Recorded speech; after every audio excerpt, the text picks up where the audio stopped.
नमस्कार, देश का सवाल में आप सबका स्वागत है और आपके साथ मैं हूं राजीव शर्मा। पिछले 24 घंटे में गुजरात से लेकर दिल्ली तक मौत का तांडव जारी रहा। आगजनी की 3 बड़ी घटनाओं में कई बच्चों समेत 42 लोगों की मौत हो गई। दिल्ली बेबी केयर कांड में 7 बच्चों की मौत हुई। वहीं राजकोट अग्निकांड में कई बच्चों समेत करीब 35 लोगों की मौत हुई। इसके अलावा कृष्णानगर के एक घर में आग लगने से 3 लोगों की मौत हो गई। राजकोट के गेमिंग जोन में ज्यादातर बच्चों की मौत हुई है। पल भर में गेमिंग जोन डेथ जोन में तब्दील हो गया। वहीं दिल्ली के विवेक विहार के बेबी केयर सेंटर में आग लगने से 7 बच्चों की झुलसकर मौत हो गई। अब सवाल है कि मासूमों की मौत का दोषी आखिर कौन है?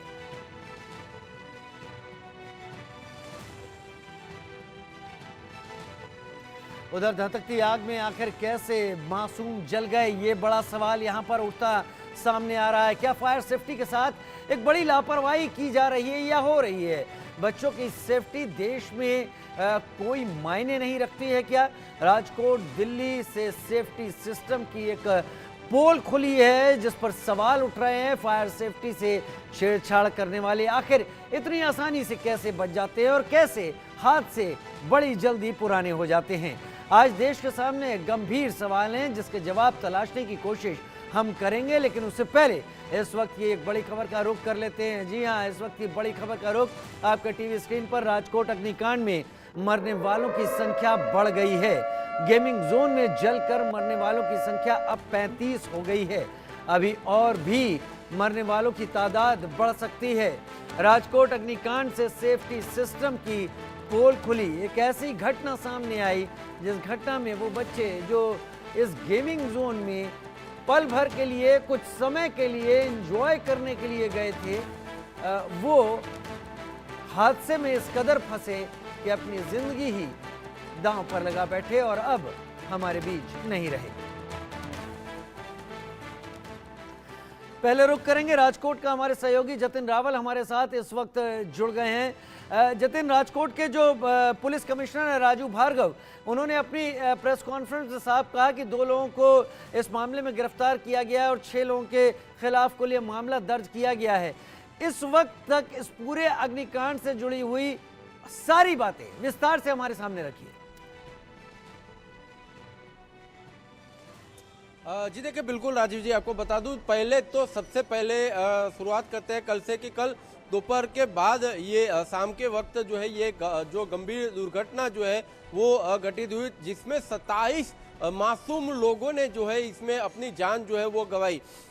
उसके बाद ये, हालांकि ये घटना ऐसे घटित हुई थी कि जहां पर जो गेमिंग जोन था, हालांकि गेमिंग जोन था, वैसे जो रेगुलर जो प्राइस था वो 400 रुपया था, लेकिन उस दिन कल के लिए वो कुछ दिन के लिए प्राइस जो था वो 99 रुपये रखा गया था, जिसको लेकर काफ़ी भारी मात्रा में जो लोग थे वो वहां पर उपस्थित थे। और एक तरफ, दूसरी तरफ इसका जो रिपेयरिंग का जो राइड्स था, उसका रिपेयरिंग जो मरम्मत जो काम जो था वो भी एक तरफ में चल रहा था। और उसी के बीच वेल्डिंग के जो है वेल्डिंग की चिंगारी जो थी वो वायर के ऊपर पड़ी, वायर में शॉर्ट सर्किट हुई, शॉर्ट सर्किट पहुंचा सीधा जो है ऊपर एसी के कंप्रेसर तक, कंप्रेसर ब्लास्ट हुआ। साथ ही जो राइड जो बच्चों की छोटी छोटी राइड है उसके लिए जो राइड्स में जो इंजन आते हैं उसमें डालने के लिए पेट्रोल के छोटे छोटे डिब्बे जो थे वो वहां पर रखे गए, वहां तक आग जो पहुंची। उसके बाद आग जो है वो पूरी तरह से बेकाबू हो गई, क्योंकि वो जो पूरा जो गेमिंग जोन था वो हमने उसको पूरी तरह से हमने उसको देखा किस तरह से वो जला हुआ था। उसी को देखकर अंदाजा लगाया जा सकता है कि किस तरह से उसको जो है वो बनाया होगा, क्योंकि वहां पर किसी भी तरह का कोई कंस्ट्रक्शन काम जो था वो वहां पर नहीं किया हुआ था। जी, यानी जब बच्चे वहां मौजूद थे तब वेल्डिंग का काम चल रहा था, ये काम लगातार चलता रहा। क्या ऐसा नहीं हो सकता था कि उस वक्त बच्चों को उस दिन के लिए गेमिंग जोन को बंद कर दिया जाता?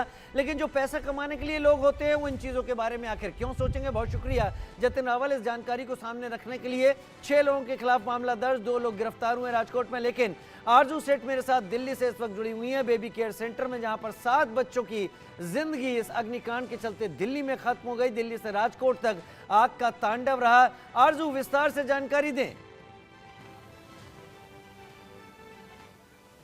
बिल्कुल बिल्कुल, देखिए विवेक विहार में इस वक्त हम मौजूद हैं और स्पॉट साइट पे हैं जहां पर बेबी केयर हॉस्पिटल में आग लगी थी। साफ तौर पर तस्वीरों के जरिए आपको दिखाना चाहेंगे कितना भयभीत ये दृश्य है, जिसकी वजह से देखिए आग लगने की वजह से 7 बच्चों ने अपनी जान गंवा दी है। वहीं 4 बच्चे अभी भी आपको बता दें हॉस्पिटल में जूझ रहे हैं, लड़ रहे हैं अपनी जान से। और तस्वीरों में आप देख सकते हैं नीचे गैस सिलेंडर्स जो है, जो ऑक्सीजन सिलेंडर्स जो है उनकी मात्रा आप देख सकते हैं कितने सारे हैं। तो साफ तौर पर हमने आसपास लोगों से भी बातचीत की है और उन्होंने बताया है कि यहाँ पर जो इलीगल ऑक्सीजन सिलेंडर फिलिंग का काम जो है वो होता था। तो आप लापरवाही साफ तौर पर देख सकते हैं कितनी बड़ी लापरवाही है कि नीचे ऑक्सीजन फिलिंग का काम होता था और ऊपर जो बेबी केयर सेंटर जो है वो चलता था। दूसरी बात मैं आपको बताऊंगी कि ये पूरा एरिया जो है रेसिडेंशियल एरिया है और यहाँ पर कॉमर्शियल इस तरीके की बिल्डिंग बनाना क्या एनओसी प्रॉपर थी। और आप तस्वीरें अगर देखें तो ये फ्रंट का एरिया है और यहाँ से सीढ़ियाँ देखिए किस तरीके से पतली सीढ़ियाँ बनी हुई है, कोई भी प्रॉपर एग्जिट नहीं है, कोई भी प्रॉपर एंट्री का रास्ता नहीं है। तो साफ तौर पर जो वॉल्यूशन है वो साफ तौर पर देखने को मिल रहा है। तो क्या इनके पास प्रॉपर एनओसी थी कि नहीं थी, ये भी जांच की बात होगी। फिलहाल आसपास के लोग मौजूद हैं क्योंकि धमाके इतना ज्यादा हुआ है। आपको बता दें मल्टीपल सिलेंडर्स जो है वो दगे हैं। हमने तस्वीरें दिखाई थी, कुछ सिलेंडर जो है वो दूसरे घर के पास भी जाकर गिरे हुए हैं, आसपास के घर के शीशे चिटक गए हैं। इतना बड़ा धमाका था। आपका घर कहाँ पे है? ये पास वाला घर है। कब आपको पता चला था, क्योंकि ये रात का इंसिडेंट है, रात में ही आवाज आई थी? हाँ, 11:30 बजे हम बैठे हुए थे, सोने की तैयारी कर रहे थे। जब एकदम से ब्लास्ट हुआ, हमारे सारे परिवार वाले घबराए थे, हम नीचे भागे थे। हम सारे कांच टूट रहे थे, पूरा घर हिल रहा था। जब भी मैं और मेरे मामा जी हम बाहर देखने गए तो एकदम से जब भी हमारा दरवाज़ा टूट गया और कांच भी गिरने लगा। ये भी इंजर्ड हो गया, हम भी इंजर्ड हो गए। हम सब पीछे भागे, फिर जब गए तो हमारे दरवाजे का ऊपर सबसे बड़ा वाला कांच वो भी टूट गया। हमारे घर का सबसे मोटा दरवाज़ा सब टूट गया।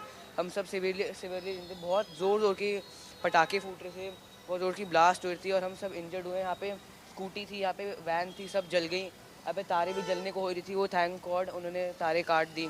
सब ब्लास्ट हुए जा रहे थे, बहुत डरे हुए थे, हम सब बाहर आ गए। एक बार धमाके की आवाज आई थी या फिर कई बार आई थी? क्योंकि 3-4 बार एक साथ बार, एक बार पहले फूटा, फिर हम नीचे भागे, फिर दूसरी बार, फिर तीसरी बार हम पीछे को भागे, जब चौथी बार फिर हम आखिर में हमने डिसाइड किया कि बाहर भागे, क्योंकि सभी बाहर थे।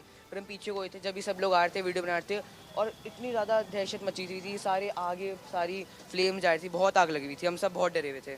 बिल्कुल, तो देखिए छोटे बच्चे हैं लेकिन फिर भी पूरा इंसिडेंट बता रहे हैं, क्योंकि इनका घर आपको तस्वीरें दिखाएंगे किस तरीके से ये आग लगी हुई है और ये पास वाला घर जो है इसमें ही ये बच्चे रहते हैं। आपसे भी जानेंगे कि जब जैसे इस तरीके से यहाँ पे बता रहे सिलेंडर जो है, तो क्या रोज यहाँ पे सिलेंडर आते थे? हाँ, यहाँ पे बहुत सालों से ऐसे ही होता था, सिलेंडर आते थे। क्या बता रहे? 6-7 बजे गाड़ी डेली आती थी इधर और डेली इधर सिलेंडर उतरते थे। और रात भी जब आग लगी थी उस टाइम पहले सिलेंडर ही फटे थे। उसके बाद आग ऊपर पहुंची थी, सारी पब्लिक जहाँ से निकल चुकी थी घरों से, सिलेंडरों के डर के मरे। उसके बाद हमारे बंदे जो पीछे हम रहते हैं उन्होंने खिड़कियाँ तोड़ी हैं, बच्चे निकाले, उनको यहाँ पे सिंह नर्सिंग होम और टंडन नर्सिंग होम उसमें अपनी गाड़ियों से पहुँचाया है। उसके बाद एम्बुलेंस वगैरह सब बाद में आई हैं। 12 बच्चे मतलब आधे घंटे बाद आई थी। 6-7 बच्चे खुद मेरी घरवाली अपनी। क्या लगता है कौन इसके लिए जिम्मेदार है, क्योंकि जिस तरीके से बच्चों के जान के साथ खिलवाड़ हुआ है, छोटे बच्चे जिनकी आंखें भी नहीं खुली। इसके अंदर 3 सिस्टर थी उस टाइम, वो तीनों ही भीड़ के अंदर गायब हो गई थी। उन्होंने सही किसी को नहीं बताया अंदर बच्चों की क्वांटिटी कितनी है क्या नहीं है। हर हादसा एक ऐसी कहानी कहता है जिसपे लापरवाहियों का एक बड़ा सिरा जुड़ा हुआ होता है और दरअसल जब भी जांच होती है तो लापरवाहियों के सिरे को तलाशने की कोशिश नहीं की जा सकती। आरजू, जतिन, आप दोनों का बहुत शुक्रिया, आप दोनों विस्तार के साथ जानकारी के साथ जुड़े। मेरे साथ खास मेहमान इस वक्त जुड़े हुए हैं एलन राव साहब, पूर्व डीसीपी दिल्ली पुलिस मेरे साथ इस वक्त जुड़े हुए हैं। मेजर जनरल रिटायर्ड जेके बंसल, पूर्व सदस्य NDMA national disaster management authority मेरे साथ जुड़े हुए हैं। विनीत जिंदल साहब मेरे साथ जुड़े हुए हैं, सुप्रीम कोर्ट के वकील हैं, चीजों को बेहतर तरीके से समझते हैं। हिमांशु भट्ट जी वरिष्ठ पत्रकार के तौर पर मेरे साथ जुड़े हुए हैं, उनसे तो हम बात करेंगे क्योंकि विस्तार से एनालिसिस उनका सामने रहेगा। सबसे पहले मेजर जनरल जेके बंसल, फॉर्मर मेंबर एनडीएमए, मैं आपके पास आना चाहूंगा। लापरवाहियों का ये सिलसिला, फायर सेफ्टी को धता बताना यानी उसके बारे में गंभीर सोच न रखना, जब सब कुछ चल रहा हो तब सारी चीज़ें होने देना, हादसा हो जाए उसके बाद एक बार फिर से लकीर पीट लेना, इंतज़ार करना कि अगला हादसा हो जाए। हम आखिर कहाँ कमज़ोर पड़ते हैं जेके बंसल साहब? एनडीएमए से आप हैं, फॉर्मर मेंबर हैं उसके, क्यों नहीं ये सारी चीज़ें इम्प्लीमेंट ज़मीन पर होती हैं? समय बीतने के साथ क्यों ये चीज़ें किताबों में बंद रह जाती हैं? जेके बंसल साहब। देखिए, आपने बिल्कुल अच्छा सवाल किया। हमने 2012 में national guideline for fire safety बनाई थी एनडीएमए में जब मैं था, और लेकिन इनका इम्प्लीमेंट होना बहुत जरूरी है और हमको पीछे से सबक सीखना जरूरी है। जब कोई ऐसा हादसा हो जाता है तो इंक्वायरी होती है, कुछ अनाउंसमेंट हो जाता है, कुछ लोगों को पकड़ लिया जाता है, उसके बाद कोई सबक नहीं सीखा जाता। सबक जो वो बहुत इंपॉर्टेंट है, उसमें दो बहुत मेन किरदार हैं। एक तो जो ऑनर और दूसरी जो है सिविक एजेंसी, स्पेसिफिकली जो एमसीडी हैं, उनको ये देखना जरूरी है कि फायर सेफ्टी के मेजर्स उसमें अप्लाई हुए या नहीं हुए, तभी ऑक्यूपेशन और कंप्लीशन सर्टिफिकेट मिलना चाहिए। इसका सिर्फ एक सीधा है, अगर कॉरपोरेशन जो म्यूनिसिपल कॉरपोरेशन है अगर उसको इम्प्लीमेंट या उसको सख्त कर दिया जाए तो इन चीजों का समाधान हो जाएगा। अभी जैसे हॉस्पिटल में है, हॉस्पिटल के अंदर में जो हमने गाइडलाइन बनाई है उसमें एक तो रिस्क असेसमेंट एंड वल्नरेबिलिटी को देखना बहुत जरूरी है, प्रिवेंटिव मेजर्स क्या है उसका जरूरी है, और एस्केप रूट बहुत जरूरी है, और रेस्पॉन्स क्या होना चाहिए। तो इन चीजों को डूज एंड डोंट की बात बहुत जरूरी है। अभी जैसे कहा वहां पे ऑक्सीजन से तो आग बहुत जल्दी लगती है। कोविड के दौरान में पूरे संसार में 200 लोग ऑक्सीजन की वजह से ही मरे थे, और 90 केसेस तो इराक में हुए थे, क्योंकि ऑक्सीजन जो बहुत इन्फ्लेमेबल है, अगर वैसे भी जो एटमॉस्फेयर में 21% होती है और जब ये 24% तक बढ़ जाती है तो बहुत ही वल्नरेबल हो जाती है। उसी प्रकार से हॉस्पिटल के अंदर में सैनिटाइजर होते हैं जो इन्फॉर्मेशन होता है। तो यहाँ पर भी कुछ ऐसा ही चीज हुआ, और सोचने की बात यह है खास करके जो बच्चों की डेथ हुई है वो जलने से नहीं हुई है, सफोकेशन से हुई है। सफोकेशन से हुई है, जी हाँ, सफोकेशन से हुई है। लेकिन मैं भी वजह पर नहीं जा रहा हूं, मेरा सीधा सा सवाल यही है, और जो मुझे भी लगता है, क्या एक चर्चा खत्म होने के बाद हमें कुछ दिन और इंतजार करना चाहिए और एक और चर्चा के लिए खुद को तैयार कर लेना चाहिए, या फिर ये चीजें आगे ना हो उसके लिए इंप्लीमेंटेशन जमीन पर दिखना चाहिए? मेरे साथ अतुल गर्ग जी इस वक्त जुड़े हुए हैं फायर अफसर के तौर पर, और डॉक्टर बोरोशिवा दासगुप्ता मेरे साथ सीनियर जर्नलिस्ट के तौर पर जुड़े हुए हैं। अतुल गर्ग जी, मैं आपका ही रुक कर लेता हूं। फायर सेफ्टी ऑफिसर आप हैं, फायर ऑफिसर हैं। राजकोट में जो इंसिडेंट हुआ वहां भी आग के चलते अब जो संख्या आ रही है करीब 35 लोगों की मौत की बात वहां सामने निकल कर आ रही है, और दिल्ली में जो हुआ वहां 7 बच्चों की मौत हो चुकी है, कुछ बच्चे अभी भी घायल हैं। एक और घर में कृष्णानगर में हादसा हुआ, वहां 3 लोगों की जलने से मौत हो गई है। फायर सेफ्टी नॉर्म्स के बारे में हम चर्चा तभी क्यों करते हैं जब ये हादसे होते हैं, और अगर हमें चर्चा ना करें और ये चीजें अपनी जगह इंप्लीमेंट होती रहें तो कितना आसान है फायर सेफ्टी रूल्स को बाईपास कर ले जाना आज के दौर में, क्योंकि हर कहीं अग्निकांड के बाद पता चलता है और 90% केसेस में कि फायर सेफ्टी नॉर्म्स का उल्लंघन किया गया था। जी, आपकी बात बिल्कुल ठीक है कि फायर सेफ्टी नॉर्म्स का उल्लंघन होता है। इस केस में भी जो है, ये बिल्डिंग कभी हमारे पास रेफर नहीं हुई थी, हमारे रिकॉर्ड में नहीं है, इसमें फायर सेफ्टी अरेंजमेंट थे भी नहीं कुछ। देखिए, दिल्ली 70% में हर फोरम पे कहता हूँ, आपके माध्यम से कहूँगा, 70% जो दिल्ली रह रही है वो तंग गलियों में रहती है। हमारे यहाँ लाल डोरा, जमीन डोरा, अर्बनाइज विलेज ऐसे हैं जहाँ पे वाकई तंग गलियाँ हैं। बिल्डिंग का कंस्ट्रक्शन हमें नहीं पता है क्या हो रहा है, उसमें किस टाइप की ऑक्यूपेंसी है। जैसे इस केस में भी जो हमारे यहाँ आग लगी है जो बेबी केयर नर्सिंग होम में, जब मैं बिल्कुल लाइन पे था, इस पे पूरा ध्यान लगाए हुए था, तो जब हमने 12 बच्चे निकाल लिए थे तो हमने कहा कि अब कितने बच्चे हैं, तो हमें ये भी कोई बताने वाला नहीं था कि वहाँ कितने बच्चे और हैं। सारे लोग भाग चुके थे। कितने सिलेंडर और हैं ये भी नहीं पता था हमें वहाँ पे क्या है। तो ये एक बहुत टिपिकल सी सिचुएशन है कि दिल्ली में जो एरिया अनऑथराइज कहलाता है, या मेरा कहना चाहिए कि नॉन कंफर्मिटी एरिया होता है, वहाँ पे हमारे लिए ये बहुत बड़ी तकलीफ है और बहुत बड़ा मतलब रिस्क है हमारे जवानों के लिए। अब देखिए, इस केस में सिलेंडर फटे, और आग भी सिलेंडर फटने की वजह से, जैसे कि आप लोगों ने अभी बताया, टीवी में लोग बता रहे हैं कि लगे, हमें ये नहीं पता था। जब मेरी टीम वहाँ पहुँच गई, मैं लाइन पे था, उन्होंने कहा कि सर 5 सिलेंडर फट चुके हैं और अभी ये नहीं पता चल पा रहा है और कितने सिलेंडर हैं और बच्चे भी अंदर फंसे हुए हैं। तो हमने फिर कहा कि 2 टीमों में बंट जाओ फटाफट, और एक टीम जो है फायर फाइट करेगी और एक टीम दूसरे का, क्योंकि इस केस में जो एक ही जीना था मेन, वो फंस गया, तो उसमें ही आग लगी थी, तो हम उस जीने को जा नहीं सकते थे। तो हमने छत से सीढ़ी लगा के, जो कुछ लोग ऑलरेडी वहाँ हेल्प कर रहे थे, विंडो में गए, विंडो से बच्चे निकाले, ऐसे करके 12 बच्चे निकाले गए। तो मैं आपकी बात से बिल्कुल ठीक करता हूँ कि दिल्ली में क्या जितने भी बड़े सिटीज हैं, उनके जो ओल्ड एरियाज हैं, वहाँ पे ये प्रॉब्लम है। वहां पर ये प्रॉब्लम है, वहां पर ही प्रॉब्लम नहीं है। मुझे ऐसा लगता है अतुल गर्ग जी, प्रॉब्लम तो बहुत जगहों पर है, एक दो जगह की बात नहीं है। जो राजकोट की जो घटना है, वहां पर पुलिस कमिश्नर राजू भार्गव, उन्होंने ये कहा कि 2 लोगों को गिरफ्तार उन्होंने कर लिया है राजकोट की घटना में, जहां पर 35 लोगों की अब संख्या सामने निकल कर आ रही है, और साथ ही 6 लोगों के खिलाफ मामला दर्ज किया गया है। लेकिन ये सीरीज होती है, 4 साल से वो गेमिंग जोन राजकोट में ऑपरेट कर रहा था। 4 साल बाद अब जो एसआईटी बनाई गई है और एसआईटी के जो नॉर्म्स सामने रखे गए हैं, उन नॉर्म्स में 8 चीजों पर एसआईटी को जांच करनी है कि क्या ये कंस्ट्रक्शन अवैध था, क्या ये कंस्ट्रक्शन नियमों को तोड़कर बनाया गया, क्या यहाँ पर फायर सेफ्टी थी, या फायर नॉर्म्स यहाँ पर नहीं ठीक तरीके से उनको देखा जा रहा था। कई ऐसे पॉइंट्स हैं जिन पॉइंट्स पर अगर हमेशा ध्यान दिया जाता रहता तो कहीं ज्यादा तरीके से ये चीजें हो पाती। मेरे साथ एलन राव साहब इस वक्त जुड़े हुए हैं। एलन राव साहब, एक फायर ऑडिट की बात होती है, फायर ऑडिट के बारे में हम तभी सुनते हैं और जानते हैं जब इस तरीके का कोई अग्निकांड सामने आ जाता है। क्या ये फायर ऑडिट होता है हर जगह? और फायर ऑडिट अगर नहीं होता है तो लापरवाही करने वालों की भी एक चेन होती है जो एग्जैक्टली कल्प्रिट लोगों के साथ जोड़ी जानी चाहिए। देखिए, अभी प्रीवियस प्रवक्ता जी बता रहे थे कि ऐसी इंसिडेंट्स होती रहती हैं, उसके बाद फिर इंक्वायरी होती है, इंक्वायरी होने के बाद कुछ रिकमेंडेशंस होती हैं, उसके बाद उन रिकमेंडेशंस को बस तक खामोश में रख दिया जाता है, उसका कुछ नहीं होता। उन रिकमेंडेशंस में बिल्कुल बताया जाता है कि जो जो आदमियों की गलती से हुई है उसको आगे गलती ना हो, ये सब कुछ मेंशन किया जाता है, और जो कंसर्न आदमी है वो उन सब के पास रिपोर्ट भेजी जाती है।